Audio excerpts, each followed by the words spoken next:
ఇతర పార్టీల నుంచి భారీ ఎత్తున అన్నా డీఎంకేలోకి చేరిక. హోసూరు, సూలగిరి సమీపంలో సోమవారం వివిధ పార్టీలకు చెందిన కార్యకర్తలు అన్నా డీఎంకే పార్టీలోకి చేరారు. సూలగిరి సమీపంలోని బీర్జేపల్లి గ్రామంలో వివిధ పార్టీలకు చెందిన కార్యకర్తలు, నాయకులు అన్నా డీఎంకే పార్టీలోకి చేరగా వేపనపల్లి నియోజకవర్గ ఎమ్మెల్యే కేపీ మునిస్వామి వారికి స్వాగతం చెప్పారు.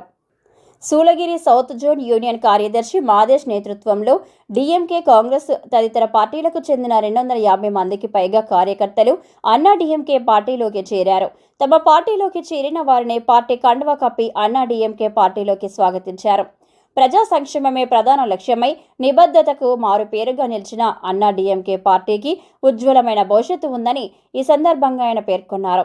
ఈ కార్యక్రమంలో కాంగ్రెస్ పార్టీ మాజీ కౌన్సిలర్ చిన్నరాజు ఆధ్వర్యంలో రైతు సంఘ కార్యదర్శి మాదేశ్, సురేంద్ర, మునిచంద్రతో పాటు కొంగు ప్రజా జాతీయ పార్టీ కార్యకర్తలు పలువురు అన్నా డీఎంకేలో చేరారు.